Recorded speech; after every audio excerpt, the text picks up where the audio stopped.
বেশ বড় করা যাবে না। তো এখন আমাদের সামনে কথা বলবেন আমাদের আনোয়ার ভাই। তার বিষয়ে থাকবে যে পবিত্রতা, কিভাবে আমরা পাপ থেকে নাপাকি থেকে পবিত্রতা অর্জন করতে পারি। আসুন।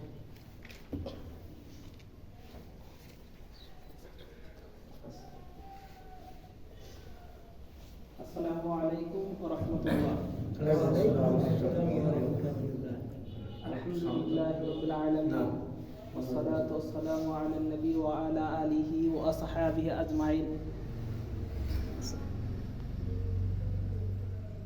قال الله تعالى في كلامه المجيد أعوذ بالله من الشيطان الرجيم بسم الله الرحمن الرحيم قل إن كنتم تحبون الله فاتبعوني يحببكم الله إلى آخر الآية. صدق الله العلي العظيم.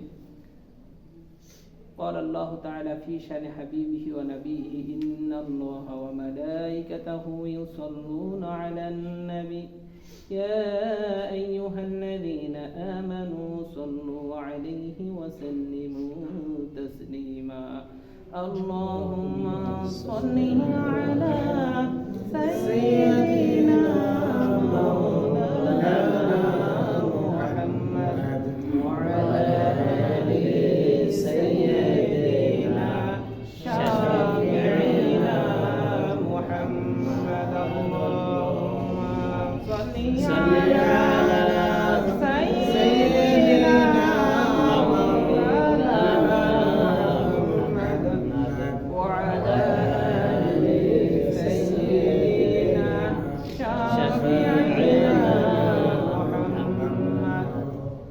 আলহামদুলিল্লাহ, আল্লাহ সুবহানাহু ওয়া তাআলার অশেষ শুকরিয়া। আল্লাহ তাআলা আমাদের মঙ্গল চাইছেন বিধায় এক মঙ্গল মহা সাফল্যের কাজের দিকে আমাদের আসার বসার সুযোগ দান করেছেন, এর জন্য শুকরিয়া তাআলা আলহামদুলিল্লাহ। আল্লাহ কোরআনে বলতেছেন হালিস্তাবিল্লাযীনা ইয়ালামুনা ওয়াল্লাযীনা লা ইয়ালামুন, যারা জানে না আর যারা জানে এরা কোনদিন সমান হইতে পারে না। কিয়ামতের দিন সবথেকে বেশি বিপদে পড়বে দুই শ্রেণীর মানুষ। এক হচ্ছে না জেনে আমল করে, না জেনে কাজ করে, আর এক হচ্ছে যারা মানুষের প্রতি জুলুম করে। প্রতিটি ইবাদত করার আগে জানতে হবে এটা কিভাবে করে। মন গড়া ইবাদত কোনোদিন কি আল্লাহর কাছে গ্রহণযোগ্য হবে না। যে কোনো মুসলমান হচ্ছে তার নাম যে সকালে উঠে রাত্রে ঘুমাইতে যায় সেটা রাসূলের তরিকা অনুসারে যায়, তার নাম হয়েছে মুসলমান। ঠিক। আর আমি আমার নিজের মতো চলবো, নিজের মতো ফেরবো, এর নাম মুসলমান না। আমার পোশাক, আমার খাওয়া, আমার ওঠা, আমার বসা, আমার রাস্তায় চলা, আমার জুতা পায়ে দেওয়া, আমার জামা পরা, আমার গেঞ্জি পরা, আমার প্রস্রাব করা, আমার পায়খানা করা, আমার গোসল করা সব যদি রাসূলের তরিকা হয় তাহলে আমি মুসলমান। এই তরিকাটা তোকে জানতে হবে, তারপর নয় মানতে হবে। না জানলে কি মানা যাবে না। এই জন্য জানা মানার থেকে বেশি গুরুত্বপূর্ণ। জানলে মানা যায়, না জানলে মানব কি করে? হুজুর নামাজের সময় আয়াত তেলাওয়াত করতেছিল প্রথম রুকুতে, কুল ইন কুনতুম তুহিব্বুনাল্লাহ। আল্লাহ তার রাসূলকে বলতেছে তুমি বলে দাও হে রাসূল তোমার উম্মতকে, তোমরা কি আল্লাহর ভালোবাসা যদি চাও ফাত্তাবিউনি, তাহলে আমার অনুসরণ করো। তার মানে দুনিয়ার সকল কাজের সাফল্য বা কামিয়াবি রয়েছে আমার রাসূলকে অনুসরণ করার মধ্য দিয়ে। সুবহানাল্লাহ। এখানে ইন হচ্ছে শর্ত, ফা হচ্ছে জবাব, মানে আরবি ব্যাকরণের নিয়ম এটা। তার মানেই হচ্ছে যদি আল্লাহর ভালোবাসা পাইতে হয় তাহলে আল্লাহ স্পষ্ট বলে দিল রাসূলের অনুসরণ করো। কথা হচ্ছে রাসূলের অনুসরণ কেন করব? যে জিনিস আল্লাহ বানাইছে, মানুষ তো আল্লাহ বানাইছে না? মানুষ কোন কাজ কিভাবে করলে মানুষের শরীরের জন্য এবং সমাজের জন্য উপকার হবে ওইটা কথা আল্লাহ জানে, এবং তিনি রাসূলকে দিয়ে ওইভাবে কাজটা করাইছেন। এই কারণে বলছে তোমরা রাসূলের অনুসরণ করো। আমি কথা বুঝাইতে পারতেছি আপনাদের? ইনশাআল্লাহ।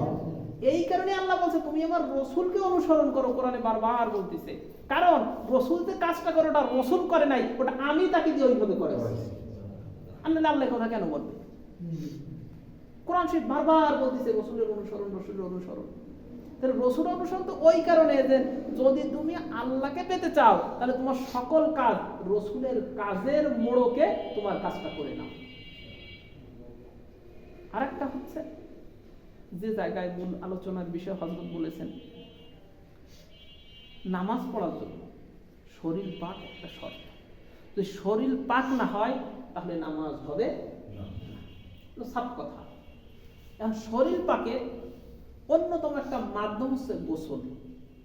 ফরজ গোসলের মাধ্যমে কি হয়? শরীর পাক হয়। হ্যাঁ, আমার গোসল আমি দৌড়ই দিয়ে খাটের পর্দা, বিজেপির পর্দা বা খাটির পর্দা লাভ দিয়ে পুকুরে পড়লাম, সেই গোসলটা কি শরীর পাক হবে? তাহলে সেই শরীর পাকের সেই গোসলটা তো হতে হবে আমার রসুল যেভাবে গোসল করেছেন সেইভাবে। আর রসুল কিভাবে গোসল করছেন প্রশ্ন এখন এই জায়গা দাঁড়াইছে না? এবার হাদিস শুনেন।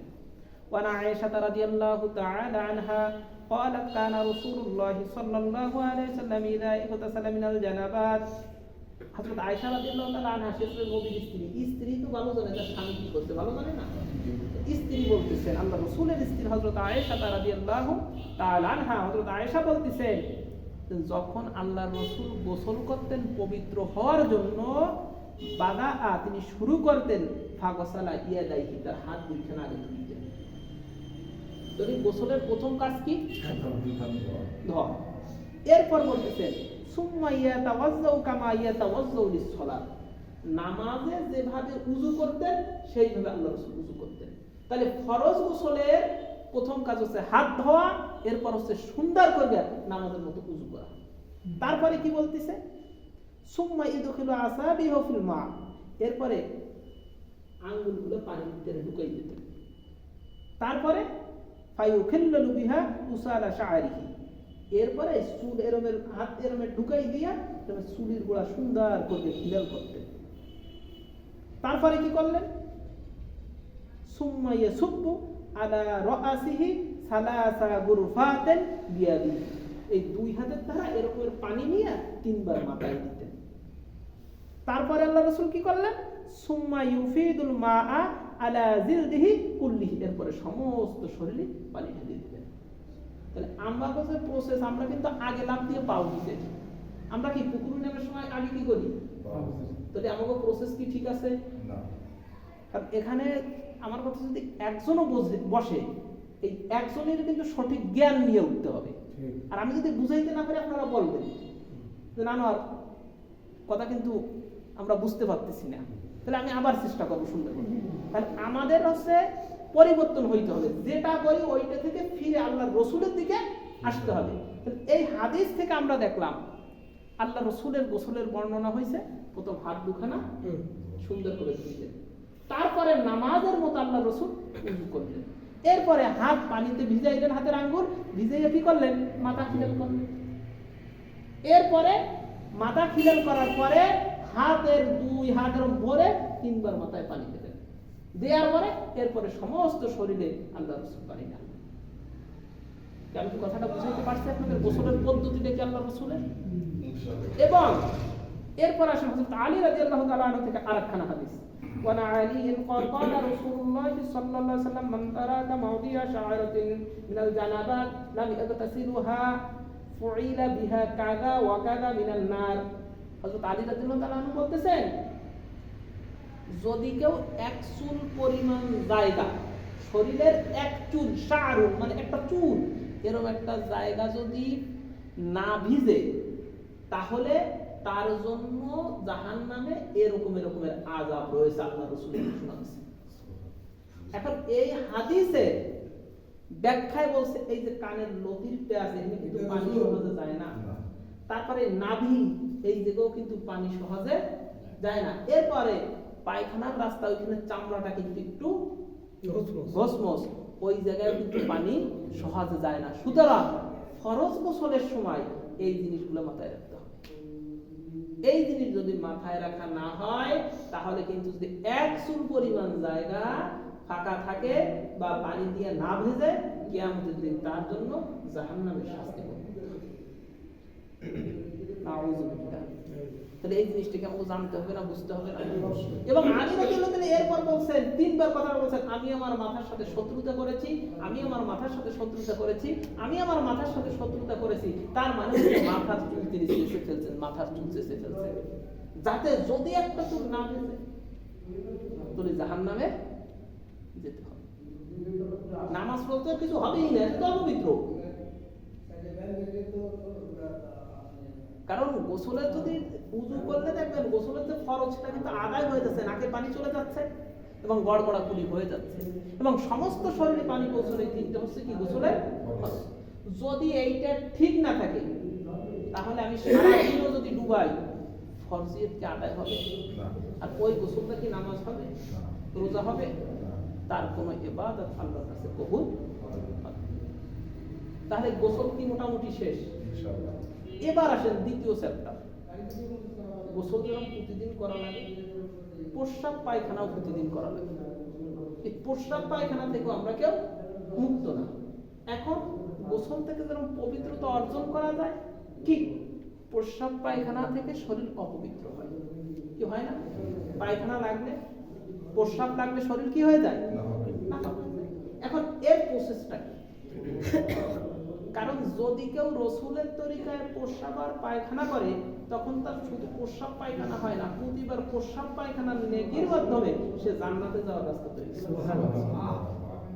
আর যদি প্রস্রাব পায়খানা রসুলের তরিকা না হইয়া আমার ইচ্ছা মতো হয় তাহলে কি হবে? শয়তানের রাস্তা তৈরি হয়। আর শয়তানের রাস্তা তৈরি হলে তো জান্নাত আর আশা করা যাচ্ছে না, ভিন্ন এক রাস্তায় আমরা চলতেছি। এ ব্যাপারে কি আছে? সালমান রাদিয়াল্লাহু তাআলা আনহু বল, হযরত সালমান ফারসি রাদিয়াল্লাহু তাআলা আনহু বলতেছেন, নাহানা নবী সাল্লাল্লাহু আলাইহি ওয়াসাল্লাম, আল্লাহর রাসূল আমাদেরকে নিষেধ করেছেন আন নাস্তাকবিলাল কিবলাতা লিল গায়ব আও বাউল, মানে প্রস্রাব পায়খানার সময় করব আগে কি স্থান নির্ধারণ করতে হবে না? তাহলে কিবলার দিকে মুখও করা যাবে না, কিবলার দিকে পিঠও করা যাবে না। আরেকটা বিষয় হচ্ছে মুসলিম আরেকটা হাদিস আছে, আল্লাহর রাসূলের মাররান নবী সাল্লাল্লাহু আলাইহি ওয়াসাল্লাম বিকবরাইন, আল্লাহর রাসূল দুইটা কবরের কাছ থেকে যাচ্ছিলেন। এখন আল্লাহর রাসূল বলতেছেন এই কবরে আযাব হচ্ছে বড় কোনো কারণে নয়, একটা কারণ হচ্ছে সে লা ইস্তাতির মিনাল বাউল, মানে প্রস্রাবের সময় কত তিনি আড়াল করতেন না, জায়গা মতো যেহারে সেহারে করতেন, মানে একটু মানুষের আবদালে যাইয়ে করতো না। আর এক বর্ণনায় আছে তিনি প্রস্রাব থেকে পবিত্রতা অর্জন করতো না। তাহলে এই জিনিসটা মানে একটু আমরা অনেকে প্রস্রাব যেভাবে করি জায়গা নেই, যে জায়গায় বসে আমি শুরু হয়ে গেছি, এই কাজটা করা যাবে না। একটু মোটামুটি জায়গায় লোকজন নাই, একটু নিজে। আর একটা হাদিস এইখানে ওমর রাদিয়াল্লাহু তাআলা থেকে বর্ণিত, আল্লাহর রাসূল বলছেন তুমি দাঁড়াইয়ে প্রস্রাব করো না। আমাদের বর্তমানে অধিকাংশ ইয়ং ছেলেরা কিন্তু দাঁড়াইয়ে প্রস্রাব করে, কারণ এই জিন্সের প্যান্ট পরে এগুলার বসতে পারে না, বসবে কি করে? তাহলে আমরা ছেলেদেরকে যারা জিন্সের প্যান্ট কিনে দেয় এরা কি দাঁড়াইয়ে প্রস্রাব করার রাস্তা তৈরি করে দেয়? কথা বলেই বলবে। তাহলে এইটাও কিন্তু অভিভাবক যারা মুসলমান অভিভাবক এরা ছেলেদের এমন পোশাক পরতে দিতে হবে যে পোশাক পরে বসে প্রস্রাব করা যায়, দাঁড়াইয়ে প্রস্রাব করা যাবে না। এরপরে বলতেছেন আর নাস্তানজিয়া বিল ইয়ামিন, ডান হাত দ্বারা ইস্তেনজা করা যাবে না, এবং ইস্তেনজা জাতীয় কোনো কাজে ডান হাতের স্পর্শ লাগানো যাবে না। আর নাস্তানজিয়া বি আকাল্লা মিন সালাসাত আহজারি, আর যদি আমরা পায়খানা যাই সেক্ষেত্রে 3টার কম কুলুক নেওয়া যাবে না। আও নাস্তানজিয়া বি ওয়াজিন আও বি আজমিন, মানে গোপড়ার হাড় দ্বারা ইস্তেনজা করা যাবে না, এটুকু আমাকে দরকার নেই কারণ আপনারা জানেন। কিন্তু এই যে পায়খানায় অনেক মানুষ আছে কুলুক করে না, কুলুক না করার কুফলটা কি? মানে একটা তো বুঝলাম পবিত্র, তাহলে কুফল কি? আমি কুলুক করলাম না, তো ক্ষতিটা কি? আমি কথা বুঝতে পারতেছি? ক্ষতিটাও আমাদের বুঝতে হবে। একজন আলেমের মুখ থেকে আমি শুনেছি, হুজুর বলছেন একবার বড় এক ডাক্তারের চেম্বারে গেছে, ওই ডাক্তার ওনার পূর্ব পরিচিত, একটা কচি কলার পাতায় একটু ঘামের মতো জিনিস, আর হুজুরে নিতেছে কি করে একটু কালা কালা পানি দিয়ে, পরে যখন ডাক্তারের মাইক্রোস্কোপ আছে ওইটা হুজুরের কাছে দিয়ে বলছে, হুজুর আপনি একটু দেখেন তো এটা কি? কয়েক আমি তখন দিতে দিতে সব গুব আসতেছে।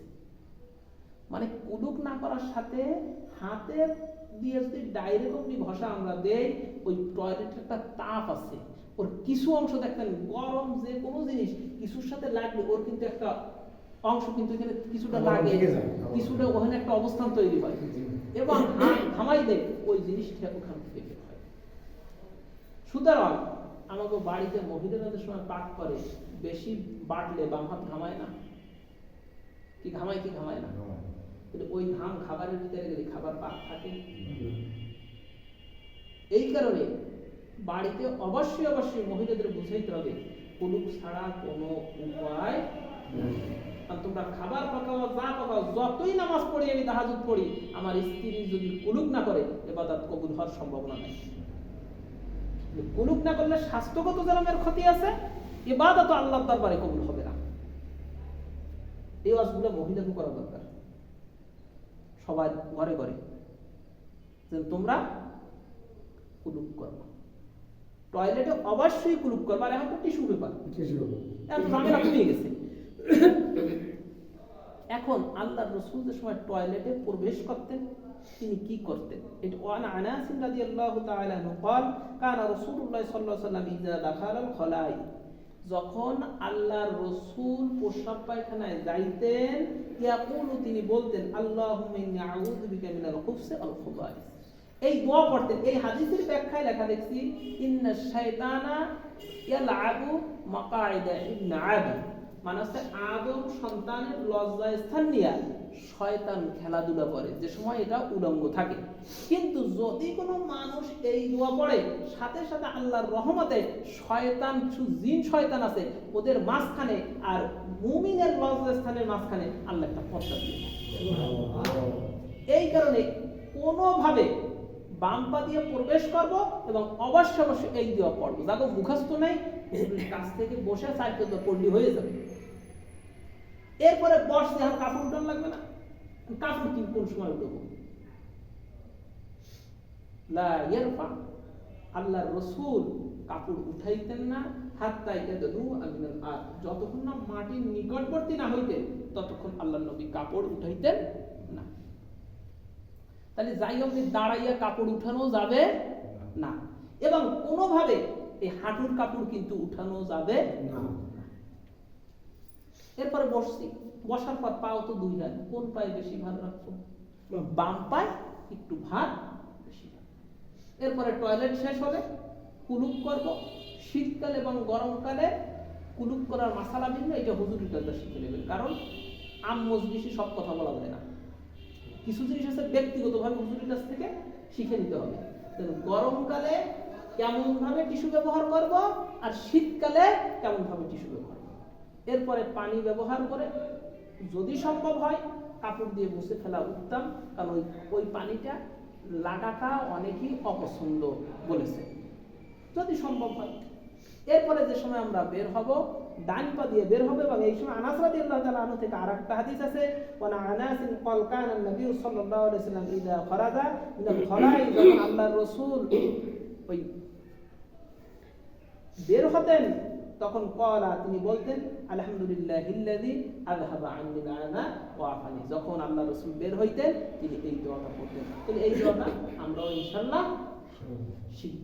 এই দুইটা দোয়া যাদের মুখস্থ নেই হুজুরের কাছে ব্যক্তিগতভাবে যোগাযোগ করে 4-5 বার পড়লে হয়ে যাবে। আর অন্য সময় সমস্যা নেই, আমারে বলেন, আমি তো এখানে রাস্তাঘাটে আটকে দরকার, আপনি আমার সাথে কথা বলেন, কথার ভিতরে শেষ হয়ে যাবে। তাহলে আমরা আজকে গোসল আর প্রস্রাব পায়খানা সম্পর্কে যতটুকু আমাদের প্রয়োজন, আর এর থেকে যদি আরো ভারী কোনো মাসালা লাগে এটা সাধারণ সবার জন্য প্রযোজ্য না, যদি কারো ব্যক্তিগতভাবে লাগে ইমাম সাহেবের কাছ থেকে জেনে নিতে হবে। কিন্তু এই যতটুকু এর বাইরে কোনোভাবে চলা সম্ভব না। আল্লাহ তাআলা যতটুকু আলোচনা করলাম যেন সর্বপ্রথম আমি আমল করতে পারি এবং আপনাদেরও যেন আমরা শুনলাম, আল্লাহ যেন সকলকে আমল করার তৌফিক দেয়। আমিন। ওয়া আখিরু দাওয়ানা আলহামদুলিল্লাহি রাব্বিল আলামিন। আসসালামু আলাইকুম ওয়া রাহমাতুল্লাহ।